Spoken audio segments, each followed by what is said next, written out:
Estamos acá con Patricia Downing. Patricia es una excelente profesional ejecutiva que tiene más de 37 años de experiencia trabajando para múltiples compañías a nivel internacional, principalmente casas de estudios, como por ejemplo el caso de Bechtel por más de 15 años, también empresas internacionales como Newmont, BHP, tanto en Australia como en Chile, Anglo American, y actualmente es la gerente general de desarrollo para MMG.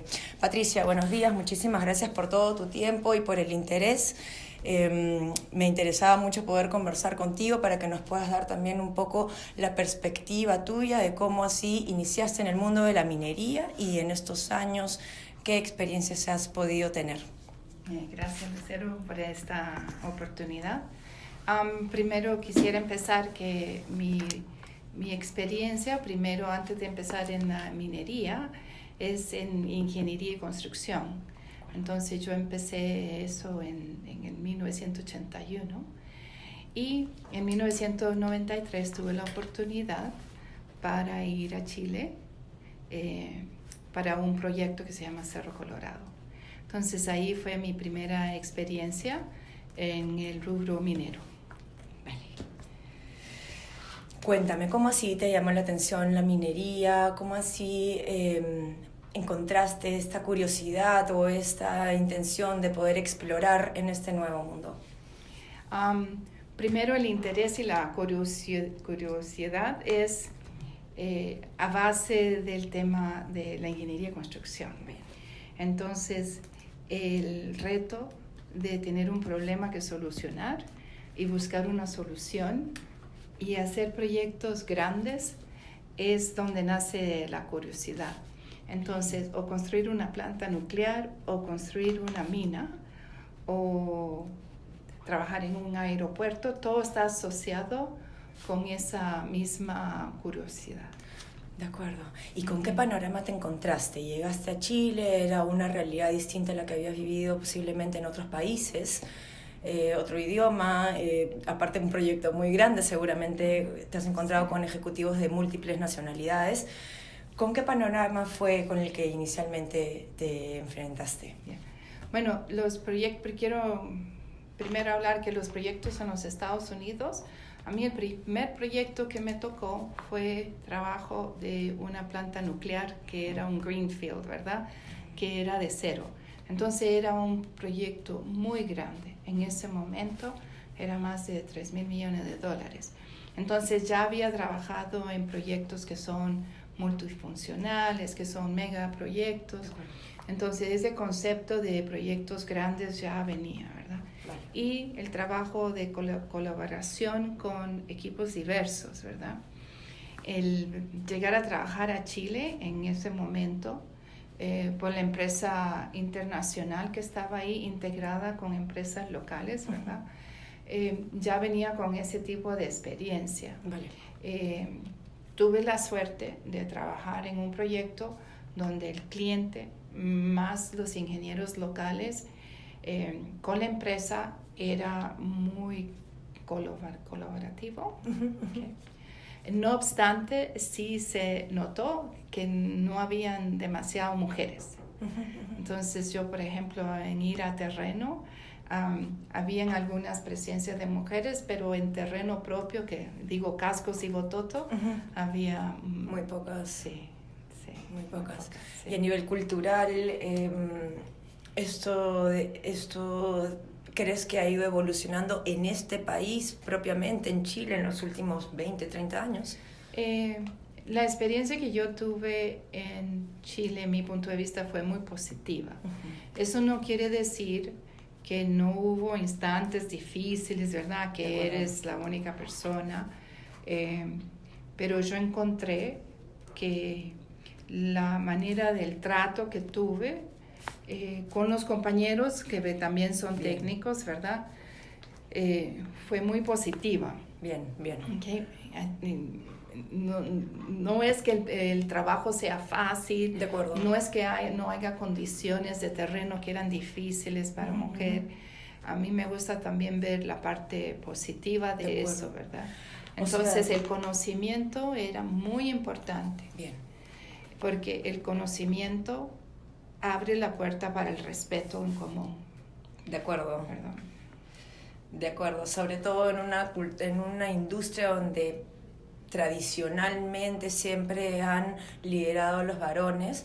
Para ellos también es importante que cuando van a discutir un tema técnico como un megaproyecto de miles de millones de dólares, pues si va a ser con una mujer, sea una mujer que verdaderamente tenga un conocimiento profundo, porque efectivamente lo que tú dices, ahí también se ganan el respeto, ellas, de poder trabajar con ejecutivos que ya pues vienen con una idea puntual sobre la industria, ¿no? Cuéntame una cosa, y luego de Chile veo que has estado pasando por otros países, ¿no? Has estado en Australia, has estado en Perú, has estado en Nevada viendo el tema del proyecto para Perú, lo mismo con Anglo. ¿Qué otras experiencias has podido ver con respecto a este tema de diversidad, de inclusión en otros países? A mí me gustaría decir que todo ha avanzado bien rápido. Como digo, ya, ¿verdad? Ya los 37, 39, ya casi 40 años de estar en el rubro, uno dice, bueno, el cambio debiera ser más grande. Yo creo que el cambio de donde mujeres están metiéndose más en el rubro técnico, todavía falta, ¿ya? Y no es solo por ejemplo, en Sudamérica, ¿verdad?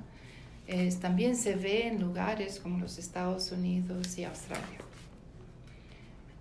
No es tan fácil ver que los rubros, no estamos en una situación hoy en día de 50%. De acuerdo. ¿Ya? ¿Dónde, bajo tu experiencia y lo que tú has podido visualizar, es donde se posicionan más las damas en el mundo minero? Generalmente son en los rubros no tan técnicos de ingeniería y construcción, operación de minería, ¿verdad? Okay. Son en los otros sectores de finanzas, recursos humanos, ¿verdad? En áreas legales, en áreas de comerciales. Y eso no le quita la importancia de tener en esos rubros.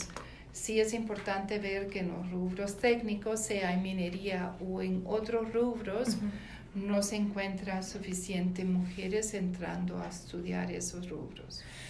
Desde tu perspectiva, ¿cuáles crees que son las 2 o 3 principales variables? Porque evidentemente hay múltiples variables que entran a tallar en la decisión de la gente joven para decidir o no estudiar una carrera de ingeniería. Pero desde tu punto de vista, ¿cuáles son los 2 o 3 principales disparadores que hacen que esto no vaya evolucionando o creciendo en el tiempo? Yo creo que el tema más fuerte, ¿verdad?, es en el tema de educación. Bien. Y no es educación universitaria, es educación en la casa y en los años, ¿verdad?, de la escuela mediana. En secundaria. Desde más o menos los 12 años, que es el sexto grado tal vez. De acuerdo.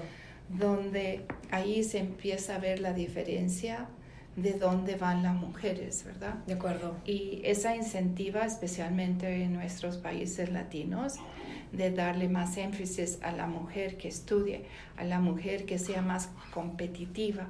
No son dones masculinos, son dones necesarios para poder tener las oportunidades de integrarse después en esta industria para buscar puestos de liderazgo. Okay. Entonces, el principal para mí es primero en la educación desde la casa, y es a los padres también y a los niños, que especialmente, y niños, ¿verdad?, porque son los dos, que existe un mundo donde los dos pueden trabajar en los mismos trabajos.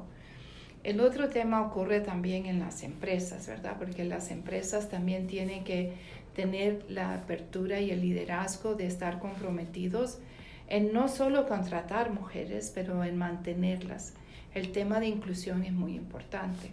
Entonces, para tener un cambio de las empresas que lleguen a una meta de un 50%, eso quiere decir que hay que no solo traer mujeres, pero también entrenarlas y ser inclusivos, ¿verdad? Y tener el desarrollo para esas personas que puedan competir con los hombres que han tenido más tiempo en el rubro.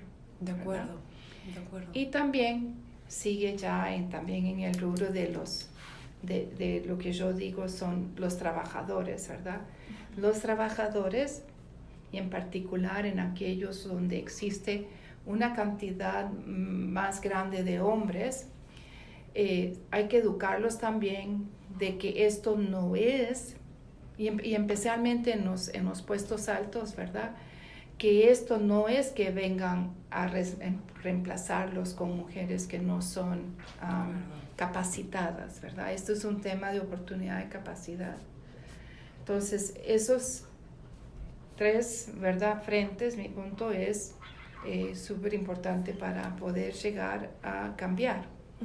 Porque si nosotros contratamos a mujeres, pero no son inclusivas, entonces hay que ver los números de mujeres que después de ser contratadas se van. De acuerdo, de acuerdo. ¿Verdad? Y esto no es un tema de tener familia solamente, esto es un tema de la inclusividad en asegurar que el trato es equitativo. De acuerdo. Y parte del ambiente que tenemos, como es muy competitivo, en la presencia de una mujer cambiamos el tono de las discusiones.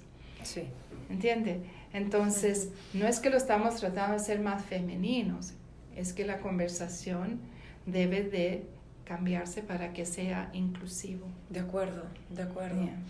Cuéntame una cosita, y en estos últimos años, ¿hay algunas iniciativas que hayas podido identificar o inclusive llevar a cabo para poder hacer que las empresas sean más inclusivas y más diversas, que veas que te parezcan que sean interesantes y que se puedan aplicar a una realidad como la del Perú? Sin mencionar, ¿verdad?, la empresa. Sí, de acuerdo.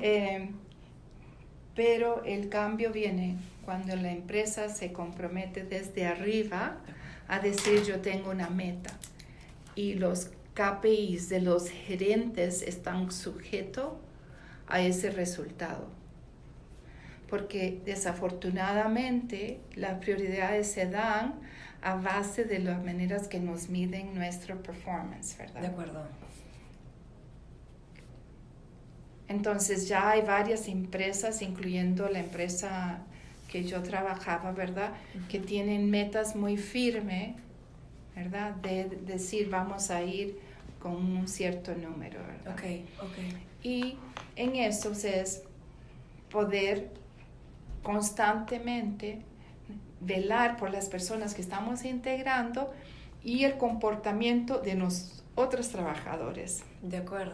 De las otras gerencias, de ver cómo las mujeres van progresando. Y no es un tema solo de mujeres, porque la inclusión para mí es muy importante también para hacer unas empresas sostenibles, que también tenemos que hacer lo mismo en la contratación de nuestras comunidades locales. Por supuesto.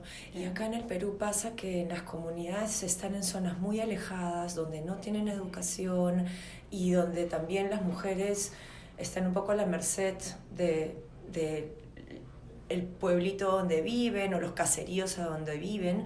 Sí. Y allí también no se puede negar que hay muchas creencias que son un poco más tradicionales, en las que se piensa que las mujeres pueden estar más enfocadas a ciertas cosas puntuales, como por ejemplo la crianza de los hijos o los trabajos de los campos, mientras que los hombres pueden ser enfocados hacia otras cosas. Entonces, también creo que es un cambio muy complejo porque toma muchos años cambiar la creencia de gente que ya vive así durante décadas y que han sido educados de esa manera y criados de esa manera.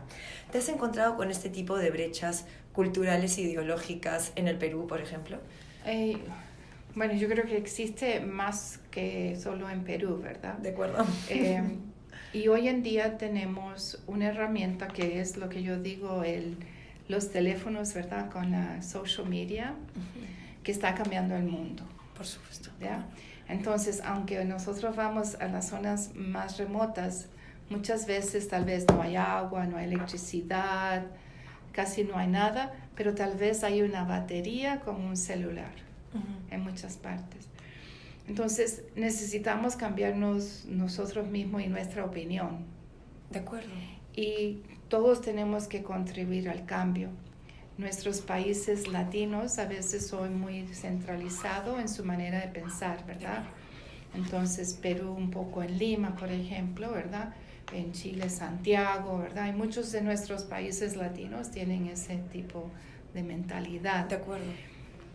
El decidir que vamos a tener un desarrollo sostenible es una decisión que requiere no solo decidir, pero son las acciones constantes, ¿verdad? Y eso es el compromiso que todos tenemos que hacer, ¿verdad? Empezando, en mi punto de vista, con los peruanos. Porque yo como extranjera puedo venir y observar y decir, tenemos que hacer este cambio, pero la única manera de hacer el cambio es que tengamos el apoyo, ¿verdad?, de todos los peruanos. De acuerdo. Y que haya incentivos, ¿verdad?, de querer hacer eso. De acuerdo, es verdad, Sí. es muy inteligente eso de asociarlo a un tema de desempeño, a un tema de performance, porque finalmente eso es que la persona también se comprometa y entienda el objetivo, ¿no? Y por qué se está llegando a eso. Sí. ¿Qué oportunidades de crecimiento has visto de repente en países o en zonas del mundo que son un poco más avanzadas que el Perú, por ejemplo, Estados Unidos o Canadá o Australia? No sé si tienes alguna referencia que te gustaría compartir. Más bien me gustaría hacerlo acá. Y entonces, hace 20 años tener una mujer operadora de máquinas, de camiones. De máquinas y camiones, ¿verdad? ¿Cómo se dice? The shovel. Impensable. Impensable. Sí. ¿Verdad? Impensable. Y hoy en día tenemos en Perú una operadora, ¿verdad? Ya de, how do you say shovel? Anyway, the shovel. Entonces, de palas, perdón. De vez en cuando se me va. No te preocupes. Entonces, esos logros son muy importantes, porque eso ya quiere decir que sí se puede. Y que cambias la mentalidad de la persona que pensó que era imposible, porque Sí. ya la ve manejando el Sí. camión o la pala y se da cuenta que sí tiene las competencias intelectuales y las habilidades para poder hacerlo, ¿no? Sí. Y recuerde que en la minería tenemos que quitar un tabú que era antes, que una mujer en una mina era mala suerte. Así es. Y que se cree increíblemente hasta el día de hoy, en algunas minas. Pero en algunas minas, entonces hay que empezar por ahí. Entonces no necesariamente hay que ir muy lejos, porque a veces cuando uno usa ejemplos, nosotros acá no somos los Estados Unidos, no somos Australia. Necesitamos ver los pasos que queremos hacer en los países latinos, usándose esa experiencia, pero haciéndole propio, ¿verdad? De acuerdo. Porque muchas veces se dice, pero eso es allá, tenemos otra realidad y tú no puedes venir a cambiar acá, ¿entiendes? Entonces necesitamos ver cómo damos esa incentiva para que nazca acá y sea una solución. Que nazca de la propia gente. Sí. Claro. Sí. En vez de que sea una orden, una imposición, es cómo logramos que la propia gente diga, oye, esto de acá debería ser más inclusivo. Sí. Aparte que... Y que no me digan que no pueden, díganme cómo pueden. Exacto. And it's like, don't tell me how I can't do it, tell me how I can do it. De acuerdo. Porque eso es lo que escucho mucho, ¿ya? Entonces, eso es lo primero que hay que cambiar. Does that Me make encanta sense? eso. Yeah? Yeah. Muy bien, muy bien. ¿Cómo te gustaría, o perdóname, antes de llegar a esa pregunta, ya se han hecho muchos estudios de la importancia de que también a nivel directivo haya diversidad, ¿no? Tengamos personas que vengan de distintas partes del mundo, que sean de distintas generaciones o distintos géneros, pero ¿por qué es tan importante eso? Porque ver las cosas desde distintas perspectivas ayuda también a prevenir problemas, adelantarnos o buscar mejores soluciones o soluciones más integradas, que en el fondo es un poco también el tema de la interrelación, ¿no? O sea, si nosotros queremos que una empresa salga adelante, no puede ser con un pensamiento igual entre todos los ejecutivos, tenemos que tener personas que de repente nos reten a pensar de una manera distinta. Y esos estudios también han soportado mucho la importancia de la diversidad en la rentabilidad de los negocios. No sé si tienes algún tipo de opinión al respecto, o si alguna vez has escuchado algún tipo de esos estudios. Muchos, muchos. Y yo realmente creo en ellos y creo que es importante que comuniquemos. Cuando se hacen estudios un poquito más en temas de equipos, en temas que se usan psychometric testing, ¿verdad? Vemos que los tipos de personas que están liderando, ¿verdad?, los rubros mineros tienden a ser ciertos perfiles. De acuerdo. ¿Ya? Entonces, ¿verdad? Tenemos muchos temas de data, muchos temas de liderazgo para llegar a resultados. Y esos estudios que tienen, o esas herramientas psicométricas, indican que hay otras personalidades que son importantes tener. Por supuesto. Pero muchas veces, porque no son de entregas, ¿verdad?, son más la parte de las calidades, como se dice, soft, ¿verdad? Las competencias o blandas. interpersonales, ¿verdad? Tenemos muchas mineras que tienen ese otro tipo de personalidad, que realmente no son tan diversas, aunque tal vez traiga mujeres, hombres, diferentes, ¿verdad? También hay diferentes personalidades. Y los estudios indican que cuando existe la diversidad de pensamiento es donde se ven diferentes soluciones. Así es. Y muchas veces no reconocemos eso. Entonces, cuando tenemos un grupo, ¿verdad?, de que todos pensamos igual, es como que si solo tenemos una cabeza. Claro. Hay un dicho, ¿verdad? Two heads are better than one. Así es. ¿Ya?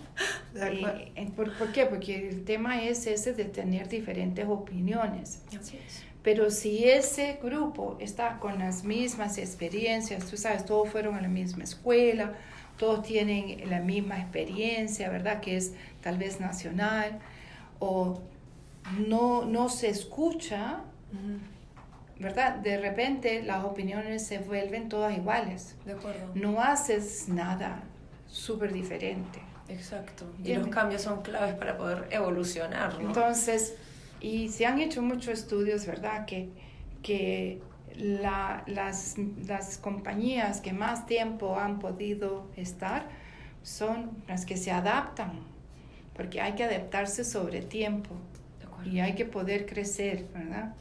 Y hay muchos ejemplos de empresas que no se han adaptado y se extinguieron. Entonces, no es que el cambio sea constante, pero porque uno necesita un rigor para poder entregar, pero sí uno tiene que tener esas diferentes opiniones y ser flexibles para ver las cosas y ver diferentes maneras de solucionar los problemas. Entiendo, sí. Muy bien. Vale, muy bien. Patricia, ¿tú cómo quisieras ver la evolución sobre este tópico en los próximos 5 a 10 años? A nivel de Perú y también pues, a nivel internacional, ¿no? Hay que ser bien realista. Así es. ¿Ya? Uno cuando es joven, uno es súper idealístico y uno dice voy a cambiar el mundo en poco tiempo. El cambio no ocurre del día a la mañana, ¿verdad? El cambio primero tiene que decirse sí, vamos a cambiar, y si podemos cambiar una persona. Entonces, si alguien escucha esto y dice, voy a cambiar un poco, eso ya es cambio. De acuerdo. ¿Okay? Entonces, si yo veo los últimos años, ¿verdad? Y digo, bueno, no ha cambiado tanto, entonces tenemos que poner metas que son realistas, pero que también empujan al cambio. De acuerdo. El compromiso. ¿Verdad? Como por ejemplo establecer políticas y procedimientos que sean enfocados a una cultura inclusiva, ¿no? Eso, y también en ver cómo podemos educar más personas. Y cuando yo digo educar, no quiere decir que todos tienen que ir a la universidad. es un tema de educación, tú sabes, apprenticeships son muy maneras buenas porque la gente aprende diferente y hay muchos rubros y no es solo la minería. Por supuesto. ¿Verdad? Pero este es un sector, ¿verdad? En la parte de ingeniería y la parte de ciencias que falta una participación, como digo, no solo de mujeres, pero también de muchas de nuestras gentes en las comunidades remotas, ¿verdad? Así es. Entonces, eso yo creo que es clave, la educación es bien clave. Entonces yo digo, sí, me gustaría decir que en 5 años uno dice 50%, pero ¿por qué voy a poner un 50% si lo primero que tengo que hacer es asegurar que haya 50% de las candidatas disponibles? Y vacantes, así es, y que puedan trabajar en la empresa sostenidamente, ¿no? En el tiempo. ¿Ya? De acuerdo. Entonces es bien importante reconocer eso, ¿verdad? Hay que preparar bien el terreno. Sí, y que los requerimientos sean algo que sean realistas. Cuando he ido a hacer algunas auditorías sobre diversidad e inclusión de género, me he encontrado con una situación un poco sorprendente desde mi punto de vista. Me he encontrado con mujeres que son universitarias y que están haciendo lavandería, y hombres que de repente nunca han llevado ningún tipo de estudio superior, ni siquiera han terminado secundaria, pero están trabajando en la planta. Sí. Y se les dio esa oportunidad a estas personas, por más de no tener una carrera o haber culminado sus estudios iniciales, principalmente por la idea de que como es hombre puede hacerlo, pero también se creía que la mujer, a pesar de ser mujer y a pesar de haber terminado una carrera de universidad, no tenía la competencia suficiente o la inteligencia suficiente como para poder ejecutar un trabajo. Y esta persona podía ser ingeniero químico y estaba lavando ropa, mientras que había una persona que estaba en la planta, ¿no? Donde esta chica le podía tranquilamente asumir ese puesto, ¿no? ¿Por qué crees que pasan ese tipo de cosas? De nuevo, la cultura indica todavía que el hombre es el que lidera la familia y provee. Y estadísticamente hoy indica que eso es un error. Culturalmente quisiéramos pensar en eso, pero hoy en día se necesita, en su mayoría, las dos personas que sean contribuyentes económicamente. Son pocas la gente que realmente alguien se puede quedar en la casa y decir no voy a trabajar.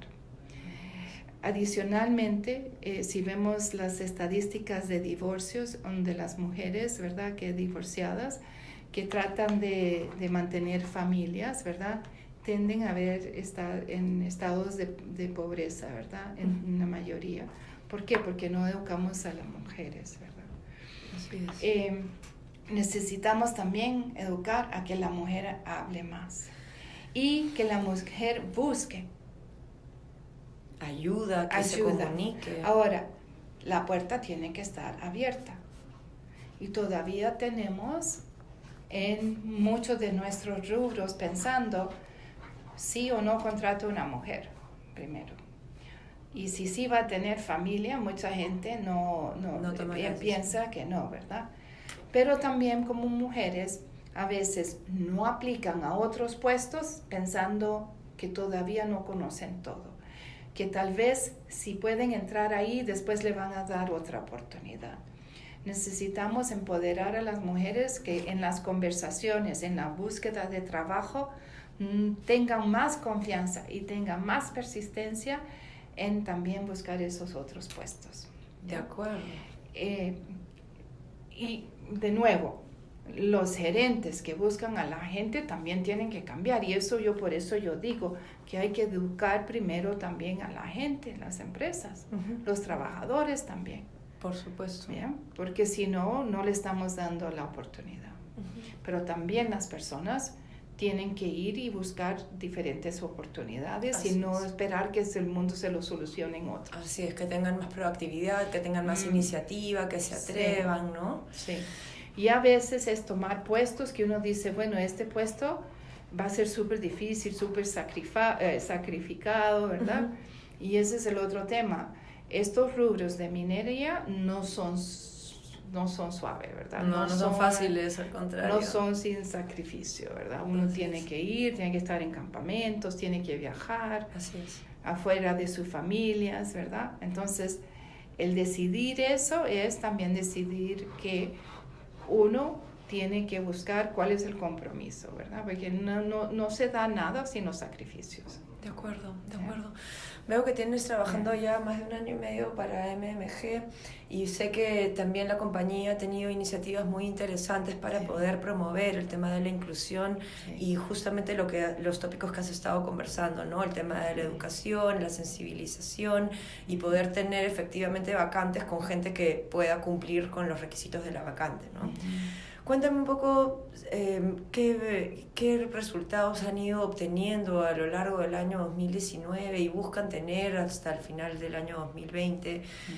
Digamos, yo entiendo que esto es un proceso y que se va haciendo paso a paso, ¿no? Yo no tengo todos los números acá, lo hubiera buscado, pero ya. Estamos empezando con que los candidatos, cuando tenemos los vacantes, ¿verdad?, que asegurar que hayan mujeres candidatas, ¿verdad? Que, como digo, es una de las cosas bien difíciles. Y de nuevo, en la sostenibilidad no es solo un tema de mujeres, también es un tema también de comunidades, ¿verdad? Así es. Y en las comunidades estamos viendo cómo hacemos entrenamiento para gente, para que puedan entrar también al rubro. Ahora, el compromiso de entrenamiento, ya sea de mujeres o sea de comunidades, se tiene que hacer de una manera pensando es que qué bien si trabajan para las Bambas, pero mi punto de vista, no importa si trabajan para las Bambas o si trabajan para otra minera, lo importante es que vayamos desarrollando las personas. Por supuesto. Entonces, igual hay muchas cosas que nos toca avanzar, pero esos son parte del camino, ¿verdad? De acuerdo. Sí. Patricia, te quiero agradecer muchísimo por tu tiempo y por compartir toda esta información tan interesante con nosotros. Y bueno, espero que esta sea la primera de muchas entrevistas. Te agradezco.